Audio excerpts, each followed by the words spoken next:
Hi, and welcome to this short tutorial on gathering some materials and putting those materials into Reaper in order to create a high-quality audio recording.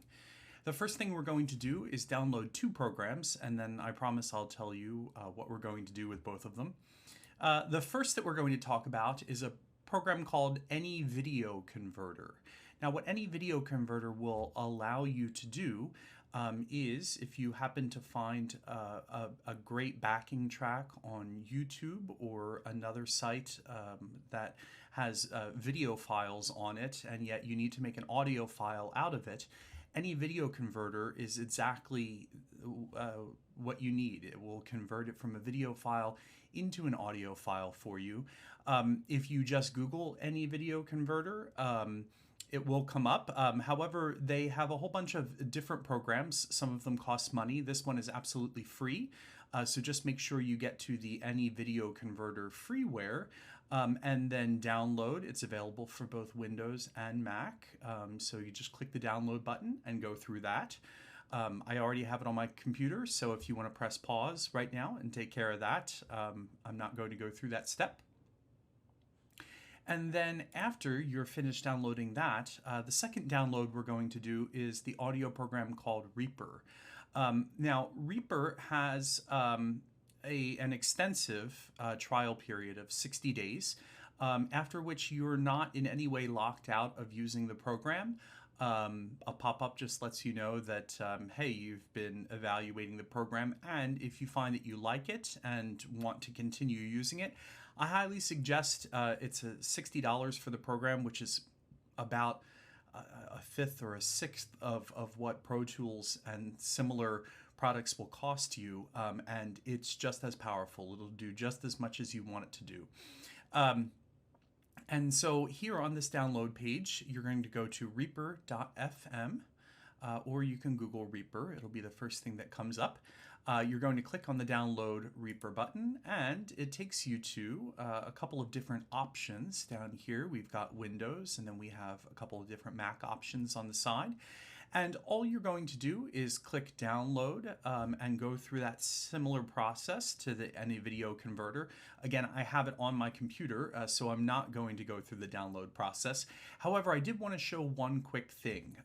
After you decide where you want to store the program file, which means you'll probably just click next in the download process, you're going to get a window that looks like this, and it's going to let you choose which components of the program you want to install. Before, when I installed it, this reroute ASIO driver was not clicked, and I would suggest clicking on that and downloading it, and then pressing the install button afterwards. I just had to do a quick little clip of this because I didn't download it on my own, but just go ahead and click that box if it's empty, and just make sure you've got everything clicked there before you click install.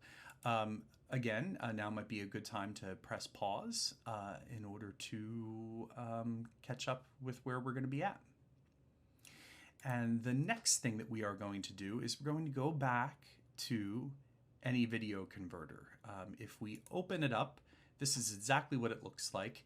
I've made my desktop a whole bunch bigger, so some of the things here are a little distorted, so yours will probably look like a non-distorted copy of this. And you see up at the top, we have this button that says Add URLs, right, or their website addresses. And here is where you can go into YouTube or similar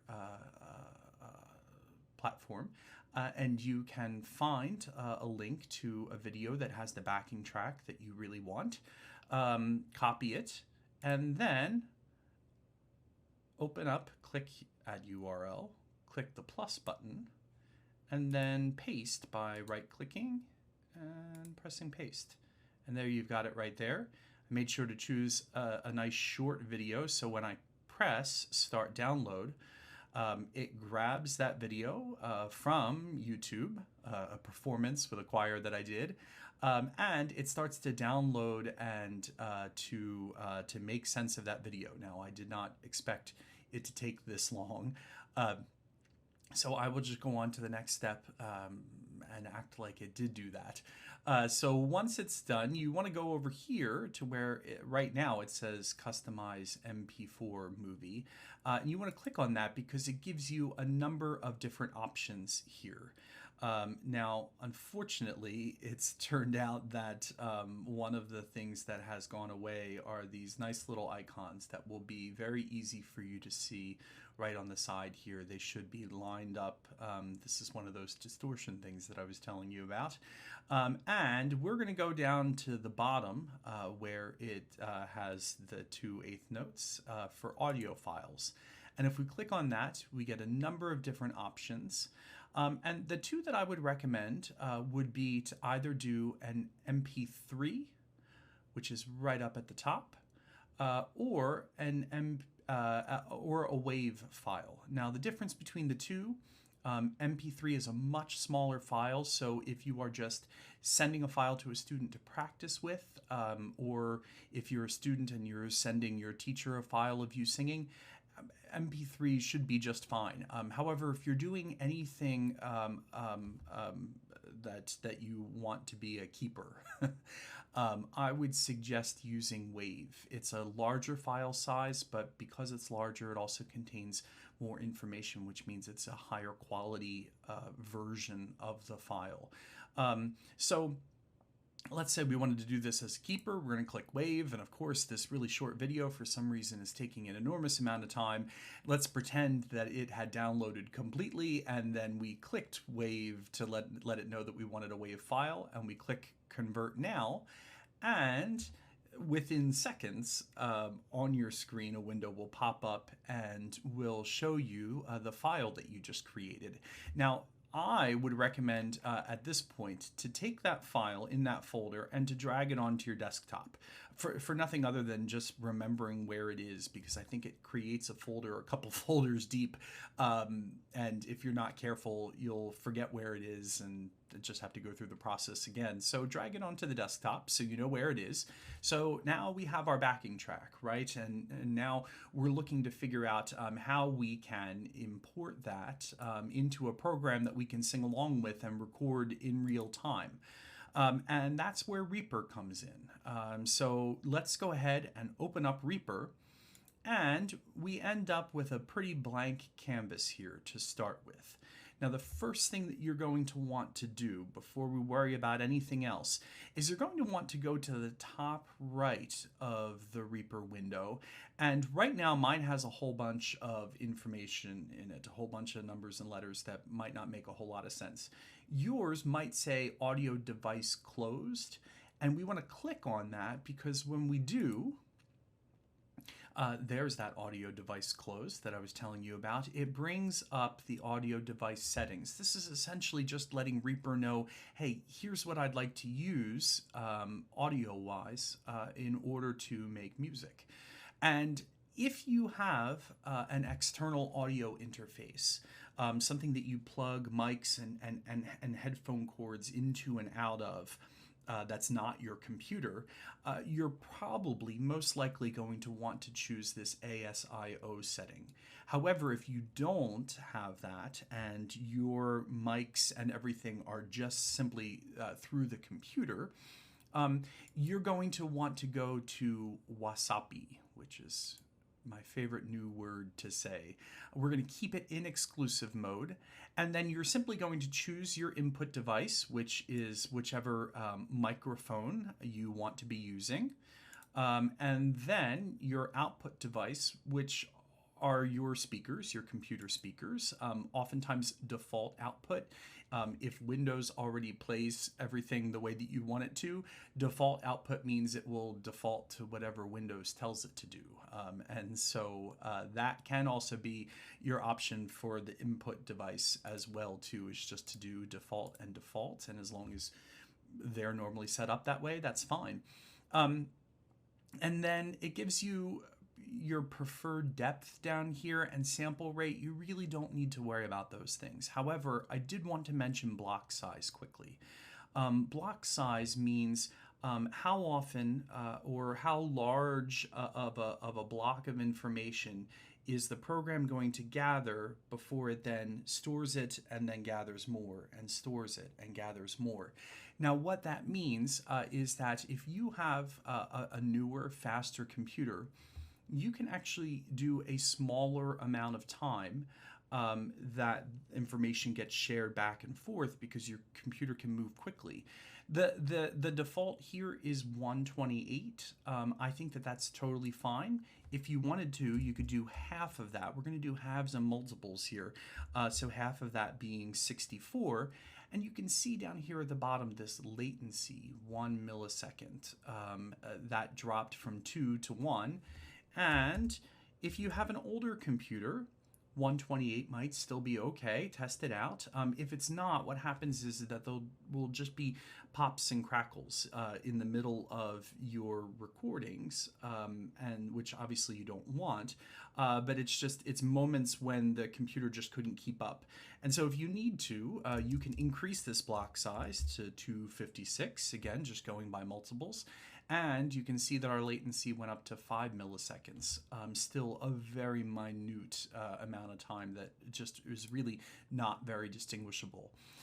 However, just a reminder that if you have, and I have, so that's why I'm moving it back, an external audio interface that you're going to plug microphones into and plug headphones or speakers into, you're going to want to use ASIO. And then when you do that, it will give you some different options for your driver. This is the name of my audio interface, the Focusrite.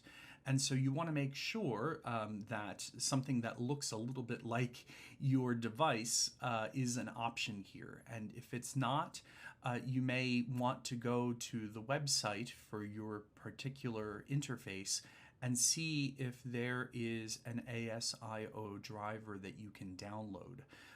Unfortunately, there are so many different devices and drivers and things that I don't want to go through that right now.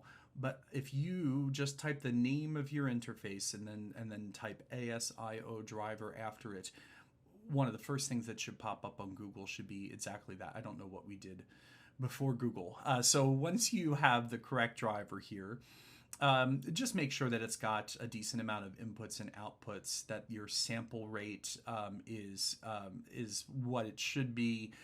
Again, everything that happens by default here is normally just fine. And so once you have that in place, you're going to click OK.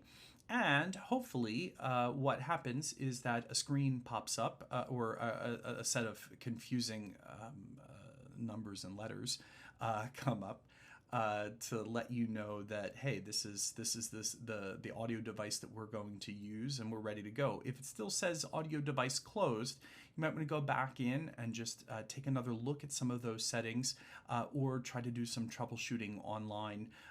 Again, there's just so many different variables that I can't really go through all of them. But let's assume that we're at the place where you've got your gobbledygook up at the top and you're ready to go. The first thing that we need to do is we need to add a couple tracks within Reaper. One for our background track, which we downloaded earlier, and then one for the singer. There are a couple different ways that you can add tracks. They're all going to go in this big gray empty space right here. I understand that everything is a whole big shade of gray, but the gray that's to the upper left area right over here. And you can double left click on that area and it'll add a track. You can right click and insert new track.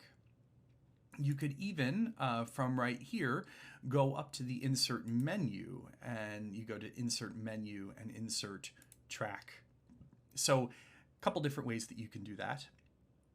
And if you added one too many tracks, number one, you can just let it be, or you can right click on it and just simply do remove tracks. So now we have our two tracks. If you want to, in order to keep things squared away, if you want to double click in this area right here, it will allow you to type in, let's just do backing and vocalist. And so we have our two tracks now by double clicking on that area in there and naming them. And now we know which one is which. It doesn't matter the order of them. Now, here's where you're going to take your backing track file, which hopefully you dragged to your desktop. If you didn't, go find it. And you can take it right from the desktop and you can drag it right in to Reaper. And there it is. You can start to see the waves of the file. And all you would need to do at this point is you can test it out to see if it works by hitting play. And we can see that it does work. However, we don't have, we're not ready for the vocalist to sing to it yet. We want to go to this button, this red button that looks a lot like the record button. The record button is right down here. They essentially do the same thing. This button up here is called a record arm or disarm. If you want to record on a track, you have to arm it and let it know that, hey, it's time to record. And as soon as I press that, it shows the very first input in my audio interface, which happens to be the mic that I'm talking through right now. And so now you can see that as I talk, the meter moves up and down. And that's a great indication for you to make sure that you know that you have the right microphone selected for the job. If for some reason it's not input 1, let's say it's something different, right there where it says input 1, all I need to do is left click on that. I can go to mono and I can do any one of these ridiculous amounts of inputs that I have here. More than likely, unless you are recording with 2 separate microphones using or on the same person, you're going to want to choose mono. Do not choose stereo. Stereo assumes that there are 2 microphones that are in place. And so if you only have one microphone in front of the singer, what you're going to get is you're going to get left-only audio because it's not getting anything from the other side. So only choose mono, and what happens is at the end, we like to think of mono as only being one ear, but mono just simply means one signal, and at the end we will get something that sounds like it is coming out of both ears as long as you press mono. So we're going to stick with 1. Now instead of me singing to this song, I'm going to go ahead and pretend like the singing just happened. We armed our track and we pressed record, and when we do that, notice what happens is that not only do we start to see it play up top, but we also get a little bit of recording that happens underneath. Watch what happens. And so you see, not only is this track right here catching what I am saying, and it's moving along and it's recording, and so that's how we can tell that things have been successful. And I'm going to undo this by clicking on this left button here, by undoing what I just did. And I'm going to go ahead and put someone else's singing into this track. And so what we end up with is we end up with voice right here, backing track right here. And at this point, this is where you can, once the singing's happened, you can then balance these 2 tracks to make sure that the vocalist isn't too loud or that the backing track isn't too soft. That's the same problem, but you get my point. We can shift things back and forth. And so let's say that the vocalist was very quiet and we end up with something that sounds a little bit like this. Now, what we can do is we can take the backing track and make it a little quieter if you want. Or our best bet is probably to lift the vocalist up using the sliders right down here. And I don't have headphones on, but I think I can hear that it's an okay decent mix. And again, if the backing track, let's say the backing track was just too low, we can line that up and make sure that they are a perfect balance together. And then at that point, once you've got both of these tracks created and you've balanced them, all you need to do is go up to File, go down to render. Name the file whatever you want. That's the first thing that gets highlighted in blue there. I'm going to leave it as untitled for some reason. And also, this is another one of those places where you're going to want to make sure that you keep track of exactly where it's getting rendered to. In our case, we have this set up in its own separate folder, but as always, the desktop is a perfect place for you to put. So we can just simply go to user, my name, and then desktop. And we've got our file name untitled. We're going to choose the sample rate. Now the sample rate should be whatever the sample rate that you're working in, and that is this 96 kilohertz up here. Yours may very well be 48 or 44.1. And I just need to go in and match that is 96,000. So that those two numbers are the same. It's not the end of the world if it doesn't, but it should match. Then we go down here, a little over halfway down the screen, and we get to what format we want the file in. Again, this is where you can either choose MP3 if you just want to send a quick small file to someone, or WAV if you want something a little bit more finished. The other thing that I like to do is click on this second pass render button. I have no idea whether it actually does anything helpful or not, but I tend to click on it. And then once you have those three things, you know where it's going to be stored. You've chosen the sample rate and you've chosen the format. You're going to go ahead and click render one file. And as you do, you can see it starts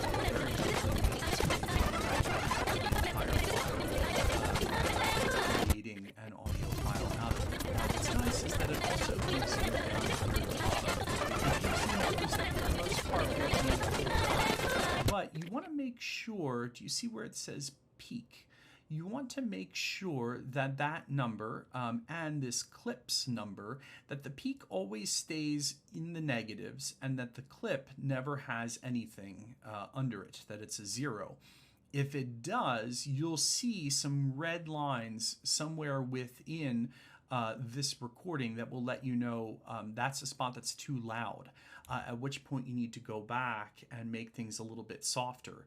I always suggest doing a little bit of a balancing act between trying to make the volume loud enough that it has a lot of presence to it, but obviously not so loud that it's going to create an issue when you upload the video to YouTube.